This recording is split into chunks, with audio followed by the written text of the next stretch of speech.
Hi guys, my name is Trinity, and if you are here to see me talk about some books.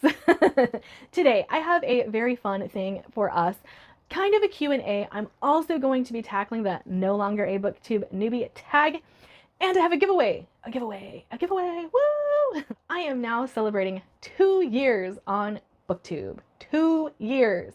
I can't believe you guys have listened to me ramble on for 2 years. So first, I'm going to do the Booktube newbie tag, and then I will do the Q&A, and then I'll talk about the giveaway. Okay, so the obvious first question on the Booktube, or no longer a Booktube newbie tag, is how old is your channel? It is 2 years old. Second is, what are my favorite videos to make? If I'm going to be perfectly honest, vlogs. Vlogs are my favorite to make. However, I know you guys know this, I have a trauma baby, and he has been processing his trauma lately, and so all you would see is a lot of screaming and yelling if I tried to vlog right now. So I want to get back to vlogging, but there is only so much I can do when my personal life does not allow for me to vlog. And I do actually want to start drawing from my jar one book every week and do a vlog for it. And it'll be random, and I feel like that would be fun, but it would also push me to read the books that are on my shelves a little bit more. And yeah, like I'm moving forward. I do plan to actually stop with the challenges and the read-alongs and the readathons, because they have a tendency to hinder what I actually am excited to read. Like I can't seem to get to them as quickly as I would like because I'm trying to do all of these other things. And I hope to get more themed vlogs out to you guys, because I love vlogs. I really love vlogs. I love watching them. I love putting them together. And I like tags too, but like tags, one, sometimes you do them and they drift off into the nether. People don't like them. A lot of people don't watch them. They're here for the wrap-ups. They're here for the book hauls, things like that. Sometimes they're there for the reviews, but tags tend to not do so well. Any advice to those joining Booktube? Just do it. Let your personality shine. Let your taste shine and do it. You are the only you in this world, and so whatever you bring to the table is going to be naturally you. There is no other person on this earth who reads the same books the same way you do with every book. I'm a testament to the fact that you don't have to like classic fantasy to be a booktuber for fantasy, which I read everything. It's not just fantasy that I read. It's just what I lean towards. Like 50% of my reading is dedicated to adult fantasy. The other half is kind of just dabbling in everything else. I'm actually leaning a lot more towards sci-fi over the last year, but that's just because I never read much of it before and I have a new genre to explore. Unforeseen challenges. So my unforeseen challenges is one I should have foreseen, but it is a big one for me. As you guys know, I am a stay-at-home mom.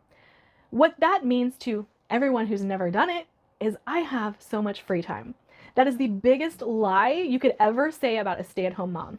They're more busy than most people who work 8 hours every day. Why is that? We don't get a day off. We don't get a day off. We don't get a break. We don't get vacation. None of that. So our days are usually full to the brim of what we have to do every single day. In my life, I have a son who is, like I said before, undergoing trauma therapy. He is adopted, and most of my time is spent taking care of him. Now, I do take care of the house. Anything that involves the inner workings of the house, I take care of. So I don't have a lot of time to sit down and film. I just don't. There are things I have to get done. There are things that I have to go run errands, you know, and it's an all day, everyday thing. So sometimes I will sit down to record, and wouldn't you know, I get a call from the school saying my son needs to be picked up, or I will get a call from someone needing help with something. Anyway, there's so many things that fill my day on a daily basis that time is the one I have the hardest issue coping with, devoting time to sitting down to record as opposed to the things that actually need to be done in my house. What is your favorite series you found because of Booktube? I would have to say The Faithful and the Fallen. I had never even heard of John Gwynne before I joined Booktube, and I don't think if I had come across his books naturally, like in the wild, that I would have picked them up. Now, would the Norse thing have caught my attention? Probably, probably. However, I'm a big cover gal, and I honestly don't like the covers of The Faithful and the Fallen. I think they're kind of boring. And I don't think I would have stuck with the series if it wasn't for Booktube, because Malice was a train wreck for me. And I'm not saying that the book is a train wreck. Don't think I'm saying that, because I love The Faithful and the Fallen. But Malice has so many characters that you can't keep straight. John Gwynne is not good at separating his character descriptions, and for a lot of Malice, I was lost. And I'm not saying I was lost in the plot, because there's not a strong plot in Malice. I was like, these two characters' names are so similar, I don't know which one is which until you start talking and I figure it out. And there are so many different places that they are, so they're spread out. And oh, I don't always like huge casts of characters. I don't always like books that start out huge in scope and get bigger. Like I like a story. I want the story, and I like contained stories. So yeah, I don't think I would have continued at all if it hadn't been for Booktube with The Faithful and the Fallen past Malice. What is your favorite thing about Booktube? I'm going to give the standard answer from every booktuber. That is community. We start these videos, we start Discords, all of that stuff so that we can talk to you guys. Mainly because a lot of booktubers have nobody else in their life to talk about books with. And so we come to you guys to talk about books with. And I'm the same. I am the same. I am the only reader in my family aside from my mom. And my mom does not read the same books that I do, though we try each other's favorites every now and then. We do like to pick up some books that the other person liked that we might like, you know. But community is definitely the reason I love Booktube. It's my favorite thing about Booktube. And I like being able to find booktubers' Discords. I've joined a couple over the years. Some of them I have left. And then, you know, my friend Benny asked me if I would help him set up a Discord. And so I moderate that Discord, which has now been taken over by Andy, and Andy is great. But like, that's the reason I want to go find the Discords and join them. I am a little shy, so sometimes I will join a Discord and then just watch what everybody else says for a while until I feel comfortable. But I joined Andrew's Wizardly Reads. I joined his Discord. I was a part of Shelf Space for a long time, but I ended up leaving that one. And then now I moderate the SFF Oasis Discord, which has been through a lot of changes recently, but I'm digging it. I'm digging it. Now, those are all the questions I'm going to be tackling for the No Longer a Booktube Newbie, because it wants me to tag, it wants me to share the love. And while I do want to do that, most of the people that I know are established booktubers. So I don't really have anyone that came in at the same time that I did, other than Patrick. That's the one I remember coming in at the same time that I did. But let's go to the Q&A questions. So Tori, which is a new friend, found her on Andrew's Wizardly Reads, and then she joined our Discord as well. She asked, what books am I most excited about for the remainder of 2022? Locklands, I am dying to get to. I loved the Founders Trilogy, the first two books. I've loved them so much. So definitely that.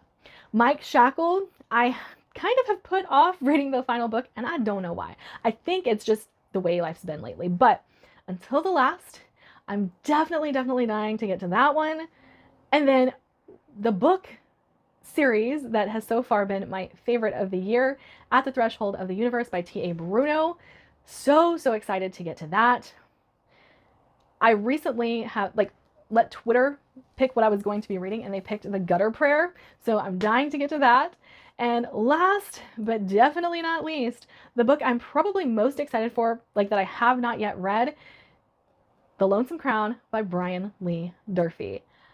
Book 2 of this series gave me the biggest book hangover I have ever had. And so while I love Anthony Ryan, I don't really get book hangovers with his books because they're wrapped up so nice and neatly. And I like that. I really like that. Even if they end on a cliffhanger, he doesn't leave a whole lot out in the open. He will leave some things, but it's not enough to make you just lose your mind. But The Blackest Heart, oh my gosh. I probably will reread The Forgetting Moon, Blackest Heart, and then pick up The Lonesome Crown, so that might push my reading of The Lonesome Crown back a little bit. but I think it'll be well worth it. Five Warrior Angels is definitely one of my favorite series of all time. It's amazing, and I feel like the third book is just going to be that much more amazing because I know where we're headed to some extent, and this is just really exciting. All right, and then my friend Izzy asked, what is my favorite video that I have filmed? My favorite video that I have filmed would definitely be the Gothic, or so you would like to read Gothic novels like that. I think that's the title. I'll figure it out and I'll put it in the description below. I have loved Gothic novels for so long. I ran the Gothic novel book club over on Goodreads for a long time, and it's just one thing that I've always had just a genuine connection to is Gothic horror, Gothic novels in general. So when I got to do that video and like kind of return to my roots, it's also been requested that I make a favorite Gothic novel video. So it'll end up being like a recommendations video and my favorites, you know, but yeah, it has to be that one. It has to be that one because it was the one I put so much thought into and really tried to like give explanations for why you should start these Gothic novels at this stage of your reading of Gothic novels, why some classic Gothic novels are not the best place to start. But yes, that has to be my favorite. Alex asked me, how do you read so many books? Audio. Audio is how I read so many books. I know that some people think that audio is a bit of a cheat. However, I have ADHD and dyslexia, so I really like to immersive read anyway, but when I have an audio, I can plug in the audio and go do the chores I need to do. Here's a big problem I have. So you guys may have noticed if you follow my Goodreads, I'm halfway through Azura Ghost. I've been halfway through Azura Ghost for almost a year. I love that book. I love that series. Again, we go back to time. I really don't have time.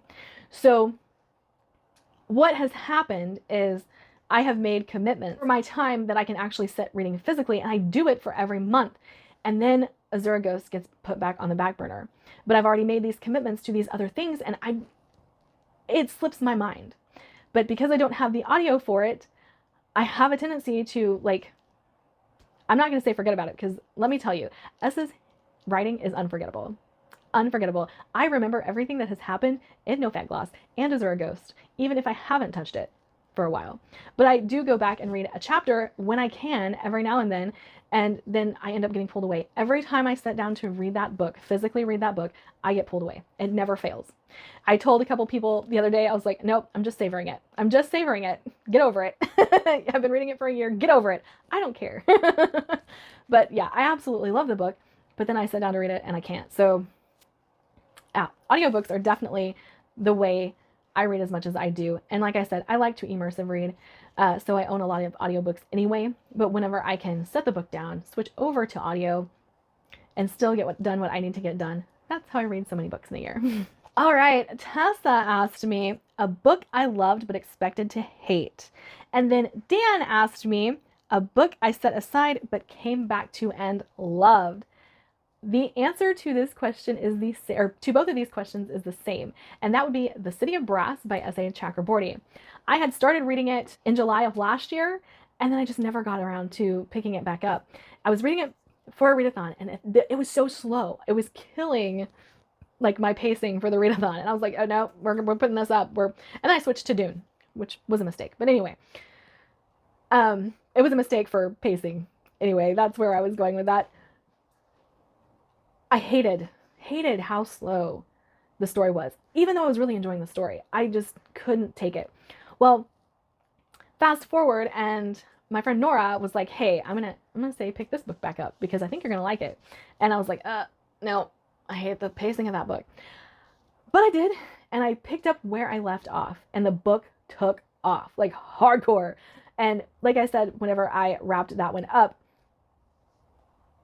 5 stars. From that point on. It was a 5-star book from the point where I picked it up to the end.